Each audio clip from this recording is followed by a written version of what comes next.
Hello and welcome back to Aetheral Space 9.10, Silent and Still. We are back. Welcome. It's me, Darnell. And it's me, Tanhony.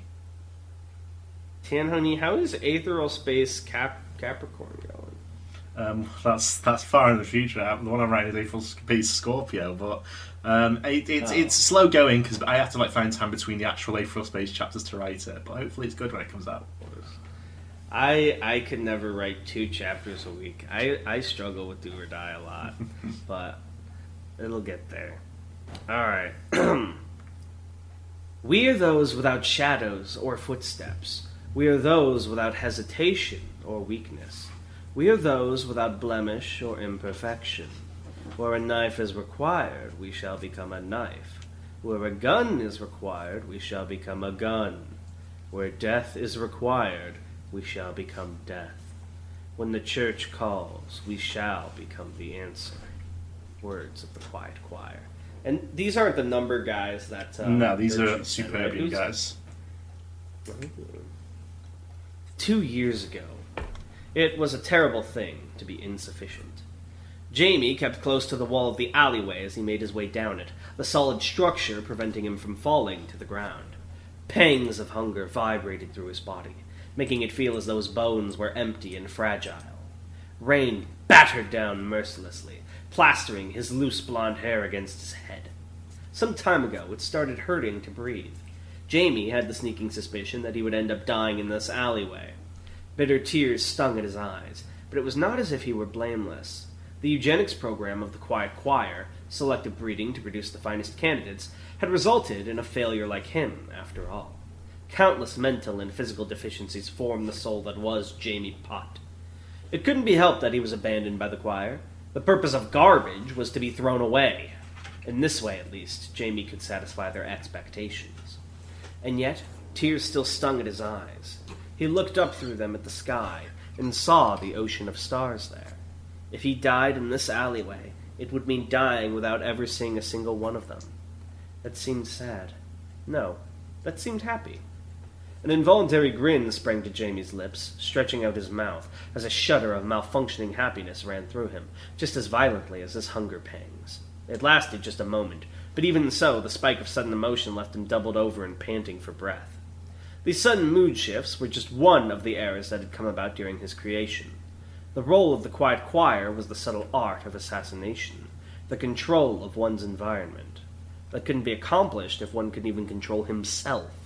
At times, he'd even find himself scratching his arms raw, the discordant happiness in his head driving him to the pastime. Failure, failure, failure. Reject. A silent sob racked his small frame. "Are you upset?" asked a soft, powerful voice from up ahead. Jamie looked up. There, at the mouth of the alleyway, stood a young boy in the resplendent black and red robes of the apex bishop, crimson-eyed face framed by long black hair. The rain fell around him in a dome, not a single drop of moisture landing on his body or clothing. Oh my god, he's got the He was hangman. I totally forgot Giovanni's voice. He was much younger than Jamie. So. Okay, perfect. I'll give him... He was much younger than Jamie, only 10 or 11 at the most. But as he stepped forward, the cold intelligence, sorry. The cold intelligence in his eyes seemed almost ancient. He stopped a meter or so in front of Jamie, somehow managing to look down at him despite the difference in their heights. He had the sort of eyes that were always capable of looking down on someone. "What?" Jamie spluttered. The rainwater choked his words, and Jamie's confusion didn't help either. Who was this boy, and why was he walking around in Apex Bishop robes? Was it some sort of bad taste cosplay, or... "I asked if you were upset," the young boy said, red eyes burrowing into Jamie's blue. "I expected you were, but I wanted to hear it from your own mouth. Now, are you upset?" Despite the bizarre situation, Jamie found himself slowly nodding. "I'm sorry to hear that," the young boy said. "Shall I correct it for you?" Jamie furrowed his shaking brow. "What?" "You said that already." For the first time, a note of annoyance entered the boy's tone. "You shouldn't repeat yourself needlessly. I am asking you if you'd like for me to correct your situation." Slowly, Jamie pulled himself further up along the wall, and even with his exhaustion and hunger, he made not a single sound as he did so. He cleared his throat. How he said. "Would you do that?" The boy's smile widened fractionally. "Do you like my outfit?" he said, raising his arms. The robes were clearly too big for him, and so the sleeves drooped like mantis blades. The sight would have been comical, if not for the sheer dignity in the child's expression. Confusion resurfaced. "Huh? It's a mark of office for the Superbian Apex Bishop," the boy explained, letting his arms fall. "Very soon now I am going to be placed into that position. When I am, I would like useful and interesting people to serve by my side. I believe you are one of those people." Jamie blinked, his strength failing him. He fell to his knees. He began, before choking back the repetition. "You want me?" "Yes," the boy said mildly. "That's what I'm saying." He extended a hand. "My name is Giovanni Sigma Testament. Will you help me?" Jamie stared at the hand and... Wait, how old is Giovanni? No comment. They said this was 2 years ago. How'd he grow up so fast? Or is he like 14? No comment. Continue reading. Jamie stared at the hand in front of him, completely dry in the middle of a thunderstorm. Then he looked up at the boys, at Giovanni's pale face. Oh, this dude's got an invisible force field power. "But," he finally murmured, I'm a mistake." It was Giovanni's turn to look confused, cocking his head as if Jamie had just said something utterly ridiculous. "My friend," he said, "this entire world was made bespoke by Y himself. How could there ever be such a thing as a mistake?" Present day. Jamie Pott was surrounded by the dead. Apart from the usual supply kept in his pockets, he'd taken 2 of the most intact corpses out of cold storage and had them wear concealing robes. Even if their reanimation made them a bit stiff, they'd still be able to pass for living humans if he was careful. They sat on either side of him now, guarding him as the public shuttle made its way to their destination. Not that Jamie could see them under his current circumstances. As the shuttle docked on the luxury ship, the suitcase Jamie was hiding inside moved, one of his zombies grabbing the handle and pulling it along with it. The corpse's vision was still mostly intact, and so Jamie was able to confidently pilot it through the docking lobby without issue. He didn't have much in terms of precision, more like telling the corpse to walk here or walk there, but it would suffice for the task at hand. With a jerking movement, the zombie handed a counterfeit ticket over to the receptionist, receiving a room key in return. Dead fingers heroically overcame rigor mortis and stuffed it into a pocket. Some hacking had managed to unearth the rooms his targets were staying in, and he'd managed to produce a ticket that would put him right next to them. From there, it was just a matter of breaking through the wall and subduing them with a sneak attack. At his command, one of the zombies unzipped the suitcase, just a little, and Jamie took the opportunity to release a swarm. Green aether sparked within his pockets. Dawn of the Dead! 60 dead flies, animated using his abilities, flew out of the gap in the suitcase, sharing their senses with Jamie directly like a fleet of surveillance drones. A hallway lined with numbered doors, fluffy carpets, and wooden walls. Fluffy should be capitalized. Sorry. Lights built into the ceiling, a painting of a boat. The hallway was understood. The ship was running on night hours, so his targets should logically be in their rooms either sleeping or getting ready to sleep. Rooms 53 and 52 were occupied by them. Jamie had his zombie carry him into room 51. The zombie carrying him was A. The other one, which he'd left outside in the hallway, was B. B was now in place to begin the attack. A put the suitcase down on the floor, and Jamie emerged as soon as the zipper was opened. There were countless clicks and cracks as he fixed back into place the joints he dislocated to fit into the bag. The room was fairly standard. A bed, a videograph screen on the wall, some dressers, and a door that presumably led to the bathroom. Jamie had little interest in it. He strolled past his cloaked zombie and put a careful ear to the wall, straining to see if he could hear his targets speaking. No sound, but that didn't necessarily mean his targets were asleep. The absolute silence instead indicated that the rooms were soundproof. That made things a little more difficult. A flare of happiness struck at him, and his face split into a painful grin, which died a moment later. These pangs of joy had been increasing in frequency over the last few hours. No doubt he had a frenzy coming on. Ideally, he'd like that to hit during combat, to quicken his step and harden his hands. Happiness was his aether core, after all. His eyes flicked to the digital clock on the bedside table. 30 seconds to midnight.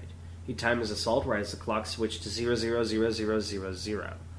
Something about the symmetry of it was appealing to him. 12:50. Oh, fucking SCP addendum looking ass. 12:59:30. Jamie stepped back from the wall, taking cover behind the zombie as he drew his shotguns from his back. 12:59:40. He checked his weapons, making sure each was loaded, diffusing his ghastly green aether into the shells. 12:59:50.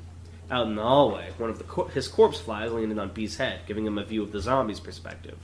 12:59:59. Jamie Pod wiped a bead of sweat from his forehead. Midnight. Well, actually, this is 1 a.m., I think. B knocked on the target's door. Yeah, wait a minute! So that's my mistake. You spotted it. You won an Aetheral badge. You've got 1 out of 8. Try... Sorry. Actually, can I popcorn tea? My throat's kind of tired. Try anything, the swordsman muttered, deadly close to Mila's ear, and I will cut you down where you stand.